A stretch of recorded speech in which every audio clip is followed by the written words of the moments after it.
우리 지역의 다양한 이슈와 현안들을 심층적으로 풀어보는 헬로 이슈 토크입니다. 지난해 1월부터 시작된 코로나19 상황이 좀처럼 출구를 찾지 못하고 있습니다. 4차 유행이 이어지면서 전국적으로 신규 확진자 수가 크게 늘고 있고 사회적 거리두기 장기화로 소상공인들의 어려움도 가중되는 상황인데요. 오늘 소상공인들의 이야기를 들어보는 시간 준비했습니다. 서산 소상공인연합회 김문익 회장과 함께합니다. 회장님 안녕하십니까? 네, 안녕하세요. 네. 참 이 코로나19 상황이 이렇게까지 길어질 줄 몰랐다 이런 말들 많이 하게 되는데요. 실제로 우리 코로나19로 인한 지역사회 여파 어떻게 보고 계십니까? 지역사회 여파는 굉장히 크고요. 지금 소상공인 여러분들께서는 최악의 상황을 계속 버티고 있고요. 더 이상 물러날 곳도 없고 그다음에 장사를 제대로 하지 못해서 하지 못하기 때문에 매출 하락은 좀 예정된 수준이고요. 네. 이 상황이 또 언제까지 지속이 될지 또 상황이 진정이 되더라도 잘 될지에 대한 희망도 확신할 수 없기 때문에 더욱더 힘든 것 같습니다. 네, 진짜 말씀하신 것처럼 이게 언제까지 이어질지 그리고 뭐 이게 끝난다 한들 뭐 정말 좋은 뭐 긍정적인 뭐 시간들이 돌아올지는 좀 알 수 없는 거기 때문에 더 네, 불안하고 맞습니다. 걱정이 되는데 이 코로나19로 다들 어려워요 지금. 다들 어려운 상황이긴 하지만 특히 우리 지역 소상공인들은 생계를 위협받고 있다. 네. 이런 얘기들 많이 하거든요. 근데 실제 지역 소상공인들의 상황이 어떤지 매출이 얼만큼 좀 변화가 있었는지 좀 짚어주실 수 있을까요? 코로나가 창궐하기 전에도 2018년도, 2019년도에도 소상공인의 매출이나 지역 경제는 하락세에 있었고요. 네. 한 해 점점 더 힘든 시기였는데 그 후로 코로나 사태가 터지면서 매출 급감으로 이어졌고요. 2020년 소상공인 연합회 실태조사에 따르면 응답자의 70.8%가 전년도 대비 매출이 감소했다고 응답을 했고요. 매출 감소 비율은 평균 37.4%로 집계되었습니다. 네. 그리고 2020년도 실태조사임을 감안했을 때 2021년 8월 기준 현재 코로나의 확진자가 급팽창하고 델타 바이러스 그리고 델타 플러스까지 나오고 있어서 영업 정상화에 대한 상황은 점점 안 좋게 흘러가는 것 같습니다. 어제 기준 확진자가 2,000명 넘게 나오고 있는데요. 네. 이로 인해 앞으로도 매출 하락이 더 클 것으로 예상되고 소상공인들은 엄청난 피해를 받을 것으로 예상됩니다. 그러면 가장 타격을 많이 받은 분야는 어떤 분야일까요? 아무래도 방역 지침에 대한 영업 제한이나 집합 금지 등 행정명령 대상의 업종들이 큰 타격을 받고요. 네. 그리고 지금 전국적으로 보면은 거리두기 4단계 지역의 소상공인들도 많은 타격을 받을 거라고 예상이 되고요. 네. 특히 소상공인이 주를 이루는 음식점, 카페, 도소매 업종들이 매우 크게 타격을 받고 있습니다. 근데 이렇다 보니까 폐업을 하는 업체도 적지 않다라는 이야기를 많이 듣고 있거든요. 네네네. 실제로 어떤가요? 지금 시내를 지나가시다 보면은 폐업 가게를 심심치 않게 볼 수 있는데요. 네. 올해 3월 소상공인 시장진흥공단 조사에 따르면 네. 점포 가운데 26%가 폐업을 했고요. 네. 그다음에 앞서 얘기한 것처럼 이 상황이 진정된다고 한들 소상공인의 소비자의 소비 패턴도 많이 달라졌고 네. 받아온 소상공인 정책 대출도 갚아야 되는 상황이 오기 때문에 네. 이 수치는 점점 더 늘어날 수밖에 없다고 생각이 됩니다. 근데 진짜 말씀하신 것처럼 뭐 폐업까지 가지 않더라도 지금 상황이 굉장히 어려운데 이런 부분들을 그럼 지금 어떻게 좀 극복을 하고 계신 건가요? 지금 일부 코로나 특수를 누리는 업종과 가게가 있다고는 하지만은 전체 소상공인 중에 일부에 되게 불과하고요. 그 일부를 제한 나머지 소상공인은 하루 버텨 하루 살아가기에도 힘든 상황인 걸로 알고 있습니다. 네. 매출 급감으로 인해서 종업원을 줄여서 가족 경우로 버티는 경우도 있고요. 배달 등으로 매출을 조금이라도 올려보려고 하시는 분들도 계십니다. 네. 그런데 이도저도 못 하시는 분들은 대부분 빚을 내어서 지금 살고 있습니다. 빚을 내서 지금 어렵게 다들 좀 버티고 계신 건데 네네. 정부에서 4차례에 걸쳐서 재난지원금을 이제 지원을 했는데 이 부분에 대해서도 사실은 뭐 형평성이나 좀 미흡한 부분이 많다라는 지적도 있었어요. 네, 있었죠. 현장에서는 어떤 목소리들이 좀 많이 들리고 있나요? 정부에서는 현재까지 총 4차례 재난지원금을 지급했습니다. 네. 이 중에서도 전 국민에게 지급한 1차 재난지원금을 제외한 2차에서 4차 재난지원금은 자영업자와 소상공인, 고용 취약계층 등에 대한 선별 지급이 있었고요. 네. 이 선별 과정에서 논란이 있었고요. 네. 논란 중 지급을 못 받은 사람, 그다음에 받은 사람이 생겨났고 지역마다 지급의 금액이 차이가 나서 혼선이 일기도 했습니다. 네. 지난 소상공인 재난지원금의 경우 지급 기준이 매출이었는데 그 매출을 증빙을 하기 어려운 사업체들도 굉장히 많았고요. 네네. 그다음에 박리담회인 도매상들은 그 지원금에서 소외되기도 하였습니다. 이 때문에 4차 재난지원금의 형평성 및 그 사각지대 논란이 있었던 것이었고요. 네. 5차 재난지원금 역시 소상공인 지원이 두터워졌다고 하지만은 대부분 소상공인이 지난 재난지원금 지급 때처럼 소외되어질까 봐 되게 걱정을 하고 있는 실정이고요.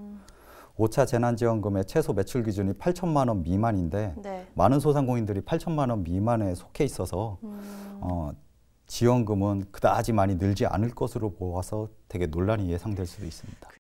그럼 지금 소상공인들의 좀 뭐 현장의 목소리나 이 정부의 재난지원금에 대해서 좀 구체적으로 어떻게 좀 생각을 하고 계신지, 그래서 뭐 어떻게 바뀌어야 된다고 목소리를 내고 계신지요? 일단은 그 전국민 재난지원금은 우리 소상공인들 입장에서는 조금 이제 재난을 직접적으로 이제 맞은 입장에서는 네. 조금 이게 안 된다라는 입장이고 그 공무원이나 이제 화이트 칼라에 이제 소득이 줄지 않는 그 단체들이 있거든요. 네. 그 부분들까지 이렇게 해서 지원을 해가지고 우리가 지금 실질적으로 어려운 상황 속에서 이분들한테 그 기대 효과를 바라면서 이렇게 해서 전 국민한테 재난지원금을 지급하는 거는 조금 아니라고 생각을 하고요. 네. 네. 그래요. 그러면 지금 뭐 정부와 국회는 대규모 이 추경을 통해서 아까 이제 살짝 언급하셨지만 5차 재난지원금을 지급하기로 결정을 했어요. 근데 또 이 추경 편성 과정에서 소상공인에 대한 또 지원이 적다. 지금 앞서 회장님께서도 살짝 언급하신 것처럼 그런 의견들이 좀 있는데 구체적으로 좀 어떤 내용인지 좀 더 설명을 해주실 수 있을까요? 네.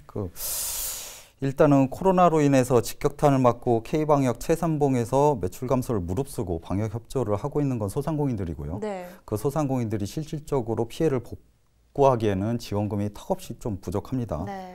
그리고 이번에 통과된 손실보상법이 소급 적용을 제외하고 피해 지원금 형태로 가닥이 잡혔기 때문에 네. 소상공인들도 이 지급 그 규모에 대해서 굉장히 관심을 기울이고 있습니다. 그 이러한 점을 감안했을 때 5차 재난지원금을 규모를 지금이라도 조금 더 늘려가지고 그 지금 피해 직격탄을 받은 소상공인들한테 많이 돌아가기를 바라고 있습니다.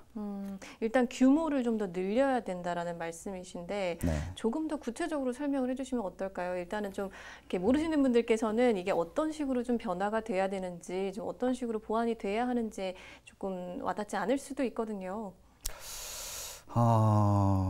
그러니까는 만약에 그 이웃나라 그 일본의 경우, 네. 우리가 이제 밤 10시 이후에 그 영업 제한을 하지 않습니까?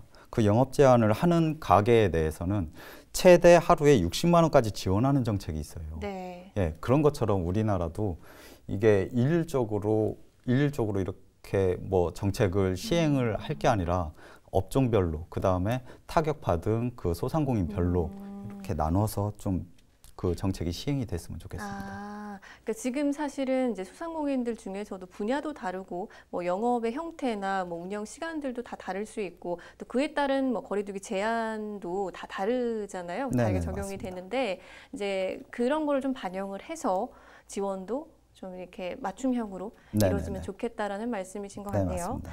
그래요. 근데 이 소상공인은 사실 지역은 물론 우리나라의 이제 경제 허리 역할을 하는 분들이잖아요. 네네. 네, 그래서 사실은 좀 이분들이 무너지지 않도록 하는 게 굉장히 중요할 것 같은데 어떤 대책들이 더 마련돼야 한다고 보시나요? 이따 뭐 질문에 그 뒤에 뭐 이제 정확한 이제 대책들을 좀 요구하는 질문들이 있는데 이거 지금 소상공인은 보니까는 이제 재난 취약계층으로 이제 충분하게 나타났고 네. 이 소상공인들이 재난 상황을 극복할 수 있도록 법적 제도적 기반이 좀 마련돼야 되고요. 네.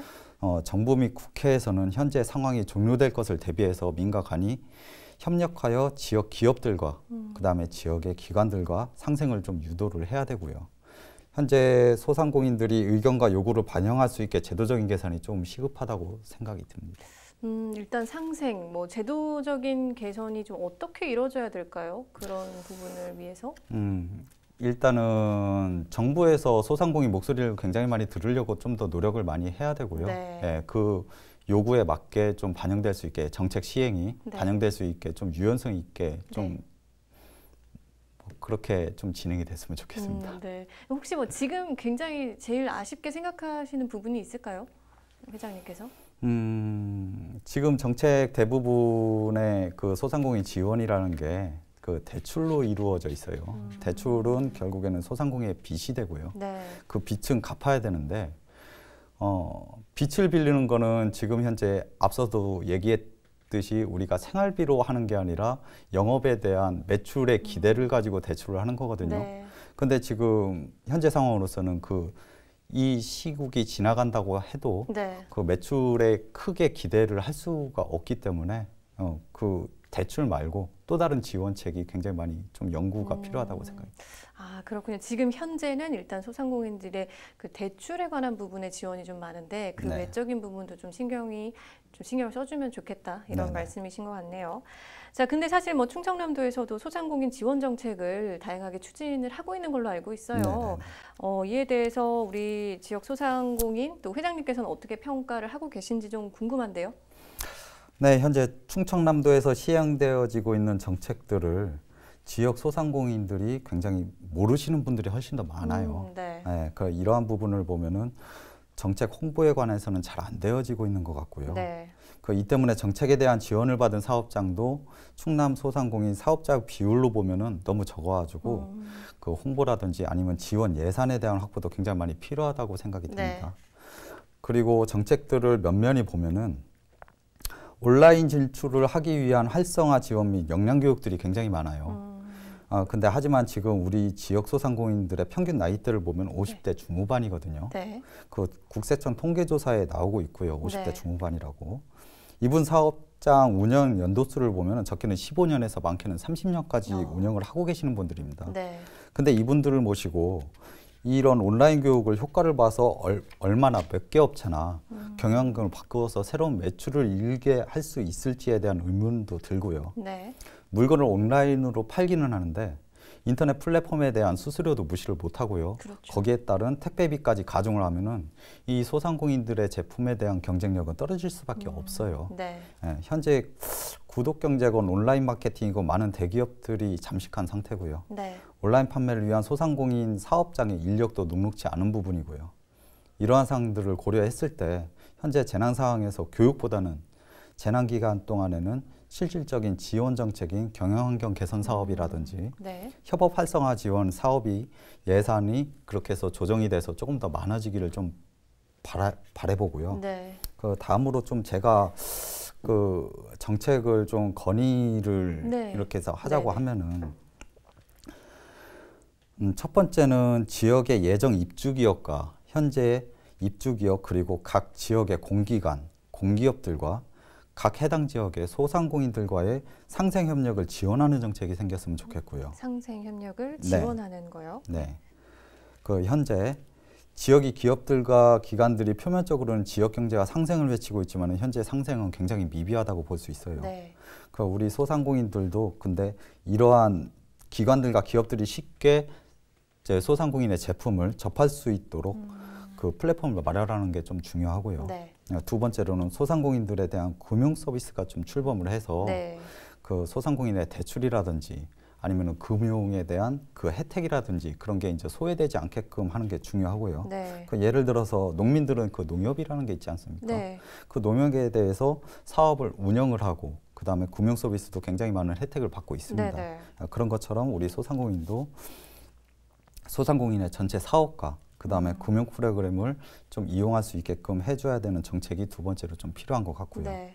그다음에 이러한 부분들을 총체적으로 관리하는 민간 협의체가 구성돼서 이 협의체를 강력하게 지원하는 정책이 또 필요할 것 같습니다. 네, 지금 크게 세 가지 지금 이제 짚어주셨는데 일단은 지금 기업과 뭐 공기관들과 이제 소상공인들이 좀 협업할 수 있도록 좀 잘 연결될 수 있도록 그런 지원이 좀 필요하다 이렇게 말씀을 해주셨고 그 다음에 이제 우리 뭐 농업인들 같은 경우 농협이라는 게 있듯이 소상공인들에게도 좀 그런 비슷한 지원이 이루어질 수 있도록 금융 서비스가 좀 이루어졌으면 좋겠다. 네, 맞습니다. 네, 이렇게 말씀해 주셨고 그다음에 마지막에는 이제 민간 협의체가 이루어져서 이런 부분들이 좀 지속 가능하게 논의가 되고 좀 발전 가능한 좀 부분들을 함께 이제 모색할 수 있는 그런 상황들 분위기가 좀 조성되면 좋겠다라는 말씀이신 거죠? 네, 정확하십니다. 네, 그래요. 참 이런 부분들이 굉장히 필요한데 아직까지 좀 진행되지 못했던 이유는 뭘까요?